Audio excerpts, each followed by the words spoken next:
ಈ chicken chops ನ ಬಿಸಿ ಬಿಸಿ ಅನ್ನದ ಜೊತೆ ಚಪಾತಿ ಜೊತೆ ಪರೋಟೋ ಜೊತೆ ಹಾಕೊಂಡು ತಿಂತಾ ಇದ್ರೆ ಎಷ್ಟು ಮಜವಾಗಿರುತ್ತೆ. Hi guys, welcome back to my YouTube channel. ಇವತ್ತೊಂದು ಕಂಟೆಂಟ್ ಶೂಟ್ ಮಾಡ್ತಾ ಇದ್ದೀನಿ, ನಮ್ಮ ಮನೆಯಿಂದಾನೇ ವಿಡಿಯೋ ಮಾಡ್ತಿದ್ದೀನಿ. ಏನಂತ ಅಂದ್ರೆ ನೈಟ್ ಶೂಟ್ ಮುಗಿಸ್ಕೊಂಡು ಇವಾಗ ಎದ್ದಿದ್ದೀನಿ, 2:30 ಆಗಿದೆ ಟೈಮ್. ಮಧ್ಯಾಹ್ನ ಊಟಕ್ಕೆ ಏನಾದ್ರು ರೆಡಿ ಮಾಡ್ಬೇಕಲ್ಲ. ನಮ್ಮ ಬಾವ 1 kg ಚಿಕನ್ ತಂದಿದ್ದಾರೆ. ನಾನು ಇವತ್ತು ಚಿಕನ್ ಚಾಪ್ಸ್ ಯಾವ ರೀತಿ ಮಾಡೋದಂತ ಹೇಳ್ಕೊಡ್ತೀನಿ ನಿಮಗೆ. ನಾನು ಫಸ್ಟ್ ಟೈಮ್ ಟ್ರೈ ಮಾಡ್ತಿರೋದು, ಯಾವ ರೀತಿ ಬರುತ್ತೆ ಈ ರೆಸಿಪಿ ನೀವು ಟ್ರೈ ಮಾಡಿ. ನೀವು ಟ್ರೈ ಮಾಡಾದ್ಮೇಲೆ ಕಮೆಂಟ್ ಅಲ್ಲಿ ತಿಳಿಸಿ ಹೇಗಿತ್ತು ನೀವು ಮಾಡಿದ ರೆಸಿಪಿ. ಮತ್ತೆ ವಿಡಿಯೋ ಇಷ್ಟ ಆದ್ರೆ ಲೈಕ್ ಮಾಡಿ, ಶೇರ್ ಮಾಡಿ, ಸಬ್ಸ್ಕ್ರೈಬ್ ಮಾಡಿ. ಗೈಸ್, ಫ್ರಿಡ್ಜ್ ಇಂದ ಚಿಕನ್ ತಗೊಂಡಿದ್ದೀನಿ. ಸೊ ಇಲ್ಲಿ ಪಾತ್ರೆ ಇಟ್ಕೊಂಡು ವಿಡಿಯೋ ನಾರ್ಮಲ್ ಆಗಿ ಇವಾಗ ಮೈಕ್ ಹಾಕೊಂಡೆ ಮಾಡ್ಬೋದು. ಬಟ್ ಏನಾಗುತ್ತೆ ಅಂತ ಅಂದ್ರೆ ನಾನು ಚಮಚಲ್ಲಿ ಏನಾದ್ರು ಸೌಂಡ್ ಮಾಡ್ದಂಗು ಅದು ಮೈಕಲ್ಲಿ ಸೌಂಡ್ ಆಗಿ ವಿಡಿಯೋದಲ್ಲಿ ಕ್ಯಾಪ್ಚರ್ ಆಗುತ್ತೆ. ಸೊ ಗೊರ ಗೊರ ಗೊರ ಅಂತ ಹೇಳಿ ಸೌಂಡ್ ಬರುತ್ತೆ. ಅದಕ್ಕೋಸ್ಕರ ಇವಾಗ ಫುಲ್ ಬರೀ ವಿಡಿಯೋ ಮಾಡ್ಕೊಂಡು ಲಾಸ್ಟಿಗೆ ವಾಯ್ಸ್ ಓವರ್ ಕೊಡ್ತೀನಿ. ಬನ್ನಿ ಹೋಣ.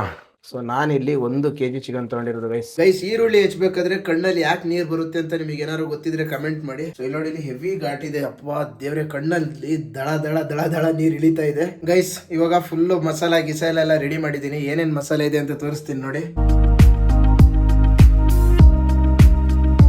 ಸೊ ಇವಾಗ ಇದೇನೇನ್ ಮಸಾಲ ಅಂತ ಹೇಳಲ್ಲ, ಜಸ್ಟ್ ವಿಡಿಯೋ ಮಾಡಿ ಹಾಕಿದ್ದೀನಿ. ಸೊ ಇವಾಗ ಒಂದೊಂದೇ ಹಾಕ್ಬೇಕಾದ್ರೆ ಬ್ಯಾಕ್ ಗ್ರೌಂಡ್ ಅಲ್ಲಿ ವಾಯ್ಸ್ ಕೊಟ್ಟು ಏನೇನ್ ಮಸಾಲ ಯೂಸ್ ಮಾಡಿದೀನಿ, ಯಾವ ರೀತಿ ಮಾಡೋದು ಅಂತ ತೋರಿಸ್ತೀನಿ. ನಾನಿವತ್ತು 1 kg ಚಿಕನ್ ತಗೊಂಡಿದ್ರಿಂದ ಒಂದು ದೊಡ್ಡ ಬಾಂಡ್ಲಿ ಯೂಸ್ ಮಾಡ್ತಾ ಇದ್ದೀನಿ. ಸೊ ಪಾತ್ರೆ ಬಿಸಿ ಆದ್ಮೇಲೆ ನಮ್ಮ ಮನೇಲಿ ಕೊಬ್ಬರಿ ಎಣ್ಣೆನೆ ಯೂಸ್ ಮಾಡೋದ್ರಿಂದ 2 ಟೇಬಲ್ ಸ್ಪೂನ್ ಆಗಷ್ಟು ಎಣ್ಣೆ ಹಾಕೊಂಡು, ನೀವು ರೆಡಿ ಮಾಡ್ಕೊಂಡಿರೋ ಮಸಾಲಕ್ಕೆ ಏನಾದ್ರೂ ಎಣ್ಣೆ ಕಡಿಮೆ ಆದ್ರೆ ಮತ್ತೆ ಎಣ್ಣೆ ಹಾಕೋಬಹುದು. ಸೊ ಬಿಸಿಯಾಗಿರೋ ಎಣ್ಣೆಗೆ ಫಸ್ಟ್ ಒಂದು ಬೌಲಲ್ಲಿ 2 ಪೀಸ್ ಚಕ್ಕೆ, 2 ಪೀಸ್ ಲವಂಗ, ಹಾಗೆ ಕಾಳು ಮೆಣಸು, ಜೀರಿಗೆ, ಏಲಕ್ಕಿ ಎಲ್ಲ ಹಾಕೋಬೇಕು. ಮಸಾಲದೆಲ್ಲ ಫ್ಲೇವರ್ ಬರೋವರೆಗೂ ಫ್ರೈ ಮಾಡ್ಕೊಂಡು, ನಾನಿಲ್ಲಿ 2 ದೊಡ್ಡ ಸೈಜ್ ಈರುಳ್ಳಿನ ಚಿಕ್ಕದಾಗಿ ಕಟ್ ಮಾಡ್ಕೊಂಡು ತಗೊಂಡಿದ್ದೀನಿ. ಈರುಳ್ಳಿನ 4 ಪೀಸ್ ಮಾಡಿ ಫ್ರೈ ಕೂಡ ಮಾಡಬಹುದು, ಯಾಕಂದ್ರೆ ಲಾಸ್ಟ್ ಅಲ್ಲಿ ಮಿಕ್ಸಿ ಮಾಡೋದ್ರಿಂದ. ಆಮೇಲೆ 2 ದೊಡ್ಡ ಸೈಜ್ ಟೊಮೊಟೊ ಹಾಕಬೇಕು. ನಿಮ್ಮ ಹತ್ರ ಏನಾದ್ರು ಚಿಕ್ಕ ಟೊಮೊಟೊ ಇದ್ರೆ 3 ಟೊಮೊಟೊನ ಯೂಸ್ ಮಾಡ್ಕೊಳ್ಳಿ. 7 ಹಸಿಮೆಣಸು, ಹಾಗೆ ಒಂದು ಪೂರ್ತಿ ಬೆಳ್ಳುಳ್ಳಿ ಗೆಡ್ಡೆ, ಶುಂಠಿನ ಯೂಸ್ ಮಾಡ್ತಾ ಇದ್ದೀನಿ. ಸೊ ಫೈನಲ್ ಆಗಿ ನಾನಿಲ್ಲಿ ಕೊತ್ತಂಬರಿ ಸೊಪ್ಪನ್ನು ಫ್ರೈ ಮಾಡ್ತಾ ಇದ್ದೀನಿ. ನೀವು ಬೇಕಿದ್ರೆ ಮಿಕ್ಸಿಗೆ ಡೈರೆಕ್ಟ್ ಆಗಿ ಕೊತ್ತಂಬರಿ ಸೊಪ್ಪು ಹಾಕೋಬಹುದು. ಲೋ ಫ್ಲೇಮ್ ಅಲ್ಲಿ ಇಟ್ಟು ಒಂದು 5 ನಿಮಿಷ ಫ್ರೈ ಮಾಡ್ಕೋಬೇಕು. ಫ್ರೈ ಆದ್ಮೇಲೆ 1 ಟೇಬಲ್ ಸ್ಪೂನ್ ಆಗಷ್ಟು ಧನಿಯಾ ಪುಡಿ ಹಾಕೊಂಡು ನೀಟಾಗಿ ಫ್ರೈ ಆದ್ಮೇಲೆ ಗ್ಯಾಸ್ ನ ಆಫ್ ಮಾಡಿ, ನಾನಿಲ್ಲಿ ಚಿಕ್ಕ ಬೌಲ್ ಆಗುವಷ್ಟು ಕಾಯಿನ ತಗೊಂಡಿದ್ದೀನಿ. ಕಾಯಿ ನಿಮಗೆ ಬೇಕಂದ್ರೆ ಯೂಸ್ ಮಾಡಬಹುದು, ಇಲ್ಲಾಂದ್ರೆ ಸ್ಕಿಪ್ ಕೂಡ ಮಾಡಬಹುದು. ಸೊ ಈರುಳ್ಳಿ, ಟೊಮೊಟೊ, ಕೊತ್ತಂಬರಿ ಸೊಪ್ಪೆಲ್ಲ ನೀಟಾಗಿ ಫ್ರೈ ಆದ್ಮೇಲೆ ನಾವ್ ಯೂಸ್ ಮಾಡಿರೋಂತ ಮಸಾಲನೆಲ್ಲ ಒಂದ್ ಕಡೆ ಟ್ರಾನ್ಸ್ಫರ್ ಮಾಡ್ಕೊಂಡು ತಣ್ಣಗಾಗಕ್ ಬಿಡ್ಬೇಕು. ತಣ್ಣಗಾದ್ಮೇಲೆ ಮಿಕ್ಸಿಗೆ ಹಾಕೊಳ್ಳೋಣ. ಸೊ ಇವಾಗ ಮತ್ತೆ ಅದೇ ಬಾಣ್ಲಿಗೆ 2 ಟೇಬಲ್ ಸ್ಪೂನ್ ಎಣ್ಣೆ ಹಾಕ್ತಾ ಇದ್ದೀನಿ. ಆಮೇಲೆ 1 ಟೇಬಲ್ ಸ್ಪೂನ್ ಆಗಷ್ಟು ಅರ್ಶಿನ ಪುಡಿ ಹಾಕ್ತಾ ಇದ್ದೀನಿ. ಅರ್ಶಿನ ಪುಡಿ ಯಾಕಂತ ಅಂದ್ರೆ ಚಿಕನ್ ಅಲ್ಲಿರೋ ಸ್ಮೆಲ್ ಎಲ್ಲ ಹೋಗಿ ಚಿಕನ್ ಎಲ್ಲ ಅರ್ಶಿನ ಪುಡಿ ಹಿಡ್ಕೊಂಡ್ಲಿ ಅಂತ ಹೇಳಿ.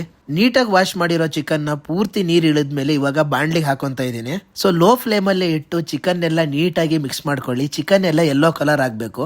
ಆಮೇಲೆ ನಾನಿಲ್ಲಿ ಒಂದು ಚಿಕ್ಕ ಸೈಜ್ ಈರುಳ್ಳಿನ ಚಿಕ್ಕದಾಗಿ ಕಟ್ ಮಾಡ್ಕೊಂಡು ಯೂಸ್ ಮಾಡ್ತಾ ಇದ್ದೀನಿ. ಈರುಳ್ಳಿನ ಚಿಕನ್ ಗಿಂತ ಮುಂಚೆನೂ ಫ್ರೈ ಮಾಡ್ಕೋಬಹುದು, ಅಥವಾ ಚಿಕನ್ ಮೇಲೆ ಆದ್ರೂ ಹಾಕೋಬಹುದು, ಏನ್ ತೊಂದರೆ ಇಲ್ಲ. ಇವಾಗ 1 ಟೇಬಲ್ ಸ್ಪೂನ್ ಅಷ್ಟು ಉಪ್ಪು ಹಾಕೊಳ್ಳಿ. ಇವಾಗ ಸ್ವಲ್ಪ ಉಪ್ಪು ಕಡಿಮೆನೆ ಹಾಕೊಳ್ಳಿ, ಯಾಕಂತ ಅಂದ್ರೆ ಮಸಾಲ ಹಾಕದ್ಮೇಲೆ ಉಪ್ಪು ಕೂಡ ಹಾಕ್ಬಹುದು. ಹಾಗೆ ಚಿಕನ್ ಅಲ್ಲಿರೋ ಉಪ್ಪಿನ ಅಂಶ ಕೂಡ ಬಿಡುತ್ತೆ. ಸೊ ಸ್ವಲ್ಪ ಕಡಿಮೆನೆ ಉಪ್ಪು ಹಾಕೊಳ್ಳಿ.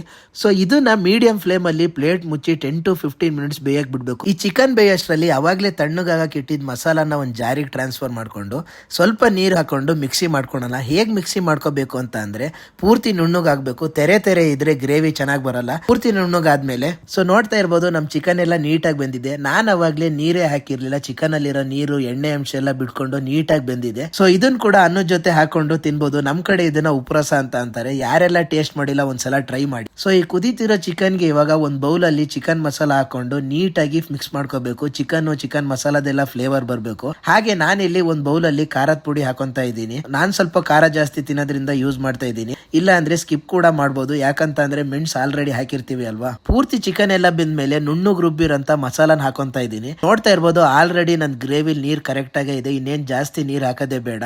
ಸ್ವಲ್ಪ ಏನಾದ್ರೂ ಗ್ರೇವಿ ಗಟ್ಟಿ ಅನ್ಸ್ತು ಅಂದ್ರೆ ಜಾರಲ್ಲಿರೋ ಮಸಾಲಾನ ತೊಳೆದು ಅದೇ ನೀರ್ನ ಹಾಕೋಬಹುದು. ಸೊ ಇವಾಗ ಲೋ ಫ್ಲೇಮ್ ಅಲ್ಲಿ ಇಟ್ಕೊಂಡು ಒಂದು 5 ನಿಮಿಷ ಕುದಿಯೋಕ್ ಬಿಡ್ಬೇಕು. ಯಾಕಂತ ಅಂದ್ರೆ ಮಸಾಲ ಎಲ್ಲ ಚಿಕನ್ಗೆ ಹಿಡಿಬೇಕು. ಕುದಿತಾ ಇರ್ಬೇಕಾದ್ರೆ ಏನಾದ್ರೂ ಸ್ವಲ್ಪ ಖಾರ, ಉಪ್ಪು ಕಡಿಮೆ ಆಗಿದೆ ಅಂತ ಅಂದ್ರೆ ಟೇಸ್ಟ್ ಮಾಡ್ಕೊಂಡು ಅವಾಗ್ಲೇ ಆಡ್ ಮಾಡ್ಕೊಳ್ಳಿ. ಸೊ ನೋಡ್ತಾ ಇರ್ಬೋದು, ನಮ್ ಚಿಕನ್ ಎಲ್ಲ ಬೆಂದು ನಾನ್ ಹೇಗ್ ಅನ್ಕೊಂಡಿದ್ನೋ ಅದೇ ತರ ಬಂದಿದೆ ನಮ್ ಗ್ರೇವಿ ಕೂಡ. ಸೊ ಉಪ್ಪು, ಖಾರ, ಮಸಾಲ ಎಲ್ಲ ಕರೆಕ್ಟ್ ಆಗಿ ಚಿಕನ್ ಇಟ್ಕೊಂಡು, ಚಿಕನ್ ಅಲ್ಲಿ ಎಲ್ಲೂ ವೈಟೆಡ್ ಕೂಡ ಇಲ್ಲ. ಸೊ ಇದನ್ನ ಬಿಸಿ ಬಿಸಿ ಅನ್ನದ ಜೊತೆ, ಹಾಗೆ ಚಪಾತಿ ಜೊತೆ, ಪರೋಟೋ ಜೊತೆ ತಿಂತಾ ಇದ್ರೆ ಸೂಪರ್ ಆಗಿರುತ್ತೆ. ಸೊ ಇದಿಷ್ಟ ಆಗಿತ್ತು ನಮ್ದು ಇವತ್ತಿನ ವಿಡಿಯೋ ಇಷ್ಟ ಆದ್ರೆ ಲೈಕ್ ಮಾಡಿ, ಸಬ್ಸ್ಕ್ರೈಬ್ ಮಾಡಿ, ಸಪೋರ್ಟ್ ಮಾಡಿ.